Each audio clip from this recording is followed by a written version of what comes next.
everyone, and welcome to a brand new episode of the Desi Mom Hustle. Today, we are diving into the colorful world of a unique mom who's found a creative way to capture the essence of parenthood. Meet Niyati, better known as Fauji Mom on social media, a stay at home mom and a freelance illustrator. She has been making waves with her relatable doodles about life, motherhood, and parenting. Niyati's journey has been very fascinating. Born and raised in a military family and now married into one, she brings a touch of fogginess to her parenting style. As she puts it, raising kids is the most important mission that takes guts, discipline, strategy, and love. So, what started as simple paper doodles showcasing the funny side of parenting has evolved into a digital art form and a platform for addressing important social issues. Niyati's knack for finding humor in daily life resonated with so many parents online, and that includes me as well, encouraging her to develop her skills further.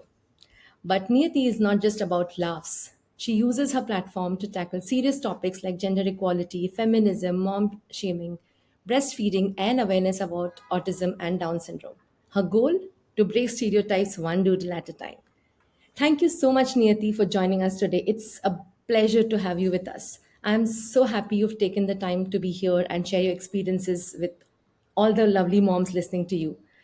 I am so excited to dive into your story, learn more about your life, your work, and how you started the Forgy Mom comics.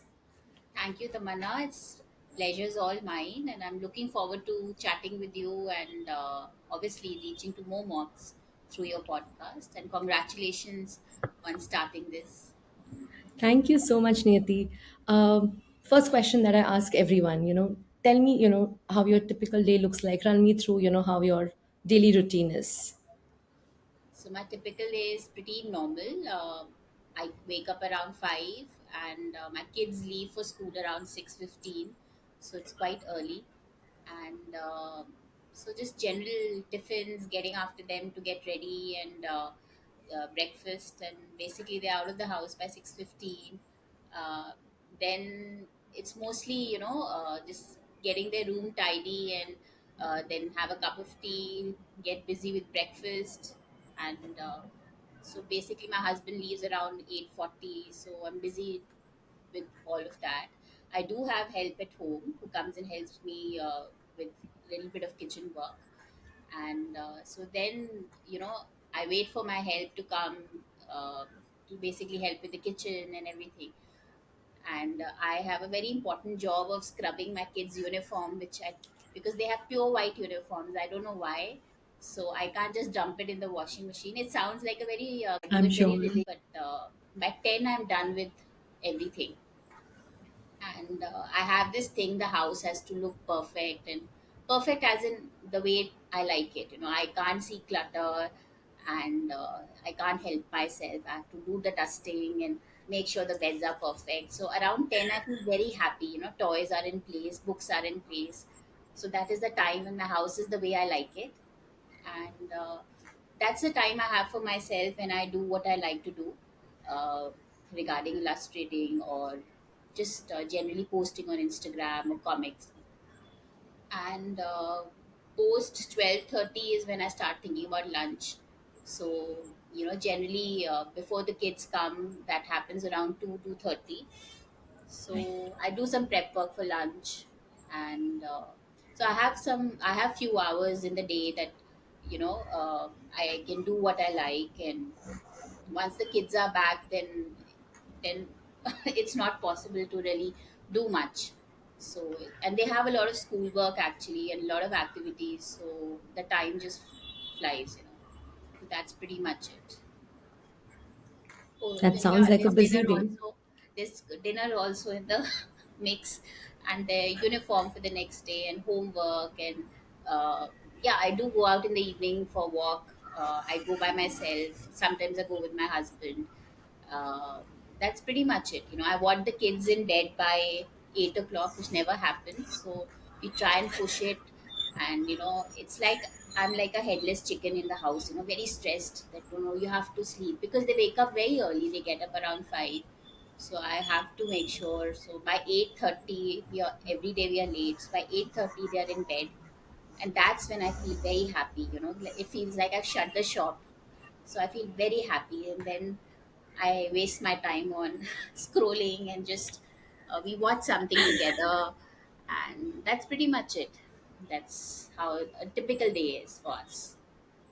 Your evening sounds so like mine. If my kids are not in bed by 8, I am literally stressed out. Yeah, yeah, The only absolutely. difference is your shop shuts when the kids sleep. My shop starts when the kids That's sleep because why I start working once they sleep. you're working, right? So Tell me, did you take a break completely after giving birth, or the time between having your two kids? Tell me how that time looked like after giving birth and after becoming a mother. I when I was expecting my first baby, that's when I wasn't really working because uh, we were shifting. So when I conceived, when I had my first baby, I wasn't actively working. That's because my husband went on a course and I was alone, couple of months alone by myself, either with my in-laws or my parents. I was shuttling down, and only after we had my son, that's when we moved to another city. So I didn't really have the stability to pick up a job and to start working again. So I started doodling. Was never meant to be like a profession. I started mostly because I was feeling very frustrated to what exactly to do at home, and there were opportunities. I enjoyed writing quite a bit, so I did send a couple of submissions here and there. But and in fact, that time things were not so tech savvy. I remember Instagram was pretty new, so I found it very interesting. I didn't really have a social circle of friends. I had a lot of social friends, but not the kind of people that I can just say I'm getting bored, let's have a cup of tea, or just walk into somebody's house. So I didn't really have that, so I was pretty much on my own.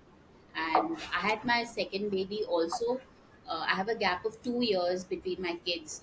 So when I was expecting, my older one was just about a year and a half. So about a year. Wow, that's So really young. yeah. So when I had both of them together, uh, when we were in Mumbai, and that's when I was stuck at home for a long time because I had a newborn and a toddler. So most of my day went in just doing this and listening to nursery rhymes back and forth. So I needed to do something productive for myself, where I felt like normal.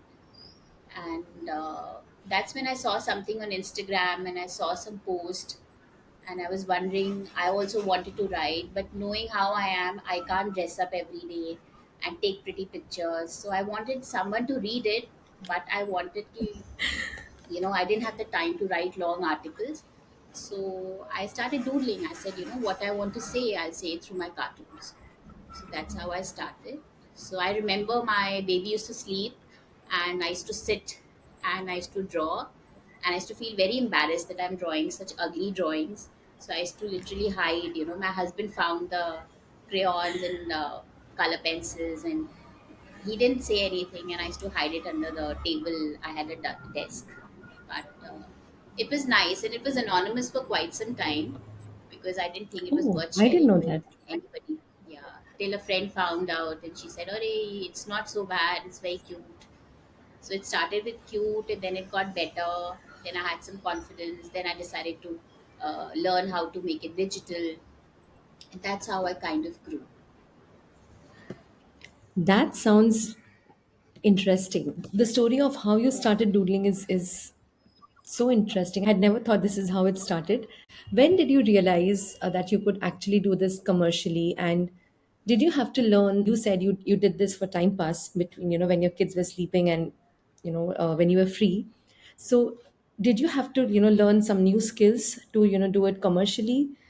How did you decide that this is something you wanted to do, or did you learn about it from somewhere? Like how did that process look like? I think that's what I feel about most of the mom bloggers is we all do what we do is because we want to talk and express.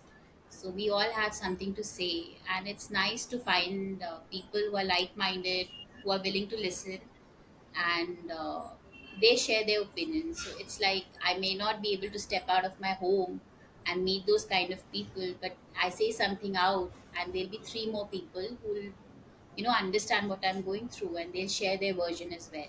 So you have this sort of, you make your own sort of a friend group or whatever you may call it.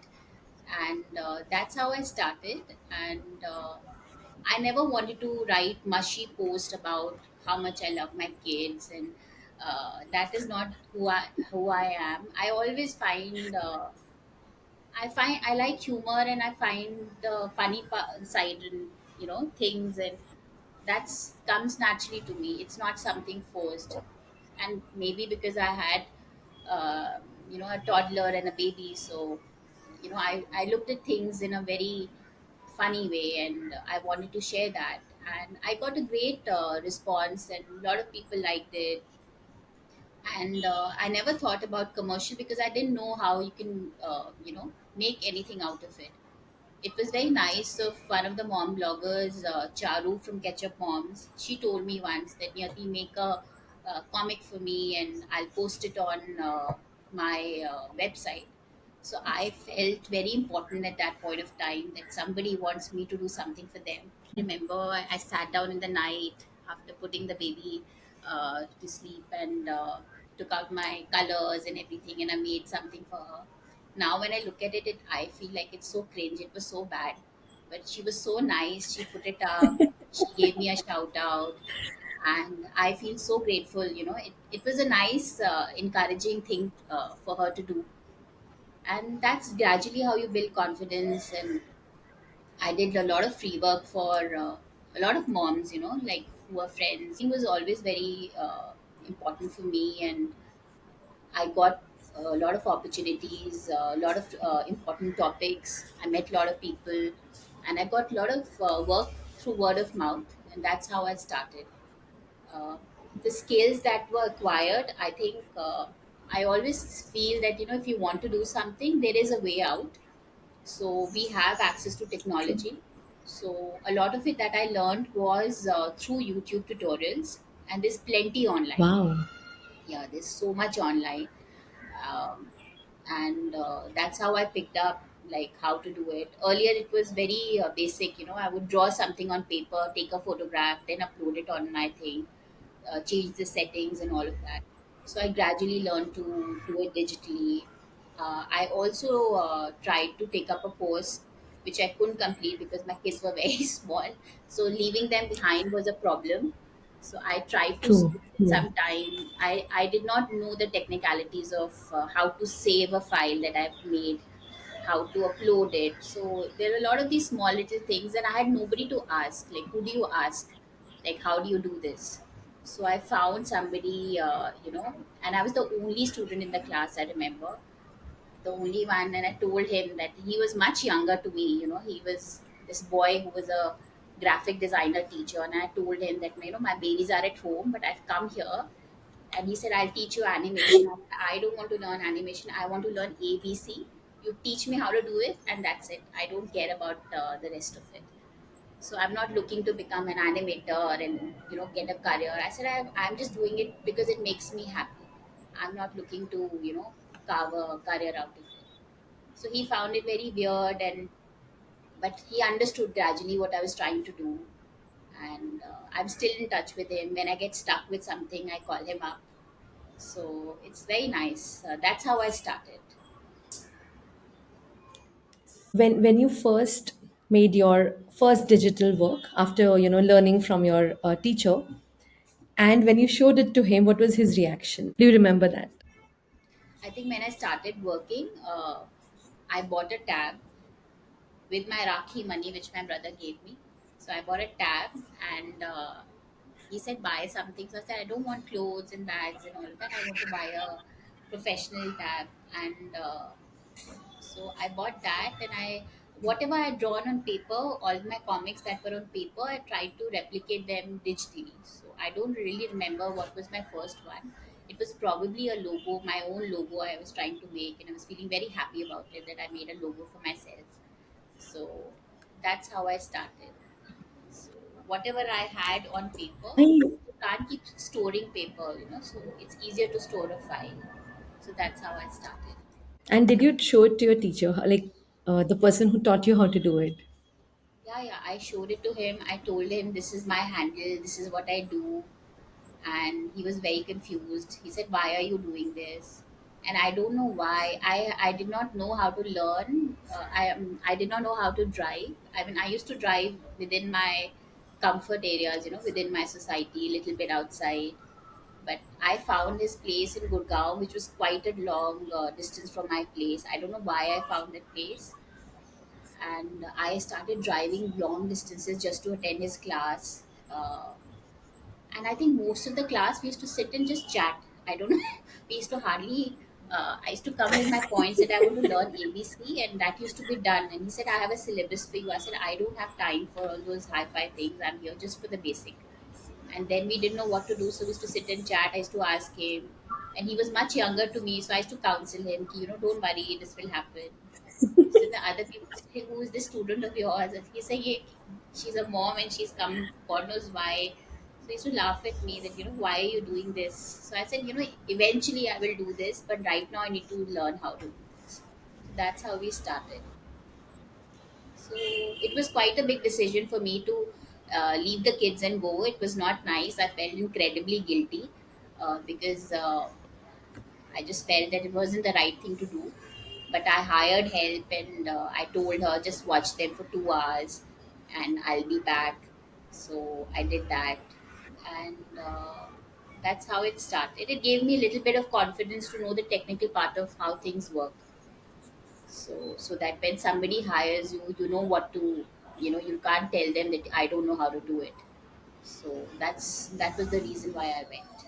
So since you mentioned mom guilt, and you were already feeling that mom guilt, how did you overcome that? Like, I mean, you must have used some technique to tell yourself that no, it's okay. I think I had a lot of support at home. My husband was like, "Yeah, yeah, yeah, take the car, go."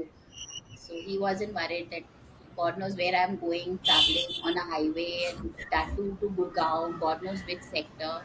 And even when I look back, I was surprised that I did go, but this was something that I felt that I has a lot of potential and will really help me, and it gave me some sort of a purpose. That's the reason I went. Otherwise, the kind of mom that I always was, like literally from the meals, I haven't had any help at all. Like I've done everything on my own. But when it came to this, I thought, it has potential, and it makes me extremely happy. Like something that I can look forward to in future, that I can build something on this.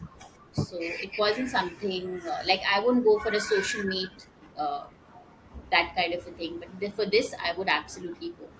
So yes, in the beginning I was, but I made the right arrangements, and I was fully, like, I told my neighbor. I remember telling her that please drop by and check on the kids, surprise visits, and all of that. So I had the kind of help, and as much as I could do, I did that. I don't think I told the extended family, either mine or my husband's, and I was like, let me see how this works out, and then I'll declare that I used to do this. So it went okay. It was all right. That sounds exciting. Like how you, I mean, all like you said, all of us have different ways of doing things, and this is such a different way that you didn't tell anybody. You had help, and people were dropping into your place. I because you're doing projects, you take on projects which are short term, long term, maybe like an ongoing project. If somebody tells me I need to work on this for like the next 1 month, I probably wouldn't know how to break it down. So, tell me how you do it. How do you keep yourself uh, motivated for that 30 days? How do you break your work? How do you divide that? Oh, I need to accomplish this today. Or do you set deadlines for yourself on a daily basis, monthly basis? Like, how do you do it? I'll be honest, I don't work every day. I take on projects as and when I like. My goals are pretty clear. My main focus are the kids. I have had done it in the Right. past where when they were much younger and I took on things and I could do everything. And now they are at the stage when they are older, they are independent, like as in they can get changed, they can get ready on their own, but their schoolwork has increased quite a bit. So you know uh, So and there were times initially when I started that I would sit late nights and work on it, and now I can't do that because it just messes the entire day the next day, you know. So I take on very few Right. things, and I take work that adds, you know, something that I can talk about and I feel good about it, that, you know, this is what I've done. Rather than doing five things, I'll rather do one thing. And most of the things are, you know, through people that I know. That's how I do that. That is, so like, all the moms that I speak to, like priority being the kids. I mean, it's true for me as well, like priority being the kids, everything else comes later. Niyati, tell me, like, you are somebody who I have seen, growing over social media last 6 years that I've followed you. I mean, I'm pretty sure I've been following you for, if not, a longer time, at least 6 years. uh, and I'm pretty sure social media has played a big role in shaping your career as an illustrator, and your Forgy Mom comics as well. How, like, when people criticize social media, do you have the same take over social media? Like, is it a bad thing, or has it helped you, and has it, or it can help moms in probably achieving their dreams? I think social media has played a very important part in not only my life and a lot of other mom friends of mine. I've seen lot of us who started together are doing really well for themselves, and people who say social media is bad are people who don't know how to use it. So it depends entirely on you how you want to use social media. It's like, you know, the kind of company you keep is, you know, that's the kind of influence that will have on your life. So it depends on who you are following, what kind of content you're reading, and the kind of people that you interact with. So I have a very healthy mix of people that I follow, and I don't follow people based on uh, what are their numbers. Most of the people I follow are the people I like. You know, I like the way somebody thinks, somebody talks, uh, and there are people who don't post every day. A lot of the moms that I follow, I understand. You know, somebody had a baby, or somebody just picked up a job, and some of them I've done those blogging challenges. So I understand. I've taken the longest breaks, months at an end, you know, where I have not posted or I've been busy with other things, and it's absolutely fine. You know, there are times when I'm working on a project, I don't have the time to sit and make comics for Instagram. It's not possible. But that doesn't mean that you know, I'm not worried about the numbers part of it. I'm happy till the time I'm doing something.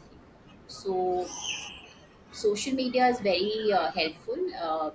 There are a lot of people that you can learn from social media. There's so many illustrators, writers, you know, bloggers, and there's so much to learn. It depends who you are following. So every day, you know, there are people I discover, and there are people that really inspire you. So, and a lot of opportunities. I have submitted work, you know, when I see an opportunity pop up, and most of the companies are on social media for a reason, you know. So there are some publications that I was not aware of existed, so I have contacted them, worked with them. So all that was possible only because of social media. So I don't think it's bad. It depends on how you use it. And my only True. takeaway is you should be very clear about your do's and don'ts. Like, for instance, I may not be sure what I want to do, but I definitely know what I will not do on social media. So there are a couple of things I'm very clear about, that this is what I will not do, or this is not what I will chase. And then you are set and you're more at peace. So, and as a mom, True. you have True. responsibility. You can't do everything. Now, I may enjoy talking on a podcast, but I can't start a podcast, then start drawing, then start blogging. So there's no end to it, you know. So you pick your niche and stick to it, and it's nice to have like-minded people who can help you, guide you, and you know, it's very nice to have friends who give you shout outs and encourage you. So it's wonderful. I think social media is amazing. At least for me, it's been wonderful. Uh, and since you mentioned this, you are somebody who has been so authentic on social media. You've said it, how it is. You don't. mix words, you don't sugarcoat them. So, like what tips would you give to somebody, somebody who's just probably starting out on social media, or, putting out their work on social media, on how they can be authentic on social media? See, I don't have large numbers, and I may not be the right person if somebody wants to monetize through social media. For that, you have to have a different path. You have to be very consistent.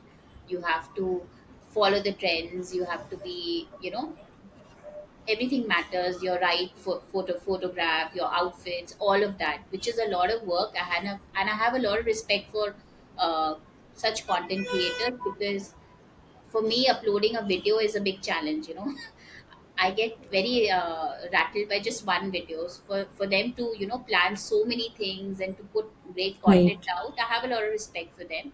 So for that kind of those kind of numbers, it's a lot of pressure. So you have to be ready for that. I have seen moms, it's nice, and you eventually burn out, so you must pace yourself and not take on too many things, because eventually it happens. I've seen a lot of my friends also, there comes a time when you can't handle it all, and you do have responsibilities at home, so you have to pick your brands and pick how much you want to work. That would be a good start to go. And I think I think everybody keeps changing. Once you may come with a certain idea that this is what I want to do, and when you start, then you may get a better idea of this is what my strength. This is my strength. I can try this also. So I think you should be more open minded, and they say that don't get carried away by numbers, which I feel is very important, because that can really take a toll on your mental health, and put undue pressure for no reason. You should be there to enjoy. Like, you should be happy that this is what I look forward to, not like, oh my god, aaj kam ho gaye, zyada ho gaye, and you are asking people to comment and all of that. So that should not happen. That's a wonderful tip. And when you say you don't have large following, 5,000 is a large number. Please. No, no, but I'm very proud of my 5,000. All of them are authentic 5,000. I get decent Exactly. amount of comments, and I'm very satisfied with my 5,000, because I am somebody in real life who, probably, I have a good social circle, but I have one best friend, and that's it. So I'm not somebody who will have a group of five, six people as friends. I'm pretty much like, I can be happy on my own at home with my laptop and things to do. So I don't need to step out every day and meet a lot of people. That's not me. But yes, I have a very different personality online. So if we are not meeting, I'll be happy to chat with you and uh, counsel you, and yeah, let's meet up. But I don't really want to meet up. That's how I. I can so relate to that. I can totally relate to that. I wouldn't say I'm somebody similar, but then that different personality online and different personality in person. Niyati, before we wrap up, I have like one last question for you. So, as a lot of moms that probably that probably I know, are stay at home moms, uh, how, can they find their passion? Probably based on your experience, how did you, find your passion? Think I predominantly wanted to write, and I enjoyed cartoons, and I've always enjoyed drawing, and I think it doesn't come to you directly. Like, you will not discover it one fine day that, okay, this is what I want to do. It's always nice to follow people who inspire you. Whether it could be cooking also, even though if you don't want to put content about cooking, that's absolutely fine. But you never know where the inspiration strikes from, so it's always interesting to follow all kind of people, different kind of content. uh, I think that's how you find your passion, and if there is something that you used to do and you enjoy doing, you should absolutely not worry about what anybody will think, and just go for it, and start your thing, and things will fall in place. And I think overnight success will not happen. Things take time, so one has to be patient. If you're a mom, you should not feel guilty that, oh my God, I've not posted for a week. It's been 2 weeks, it's been a month. It's absolutely fine. You build your community gradually, and it's better to have 10 people who actually read your post. This is what I feel. 10 people who read your post and comment than have like 200 likes and nobody really, they write a general comment, which, oh, love this or something like that. So I think it depends on what you're looking for, and it takes time to find your passion. And I feel most of the moms, we do all the project works for our kids, so we know how to draw, we know how to paint, we can do everything. So I don't there's know how to no draw. dearth of work. You'll get there.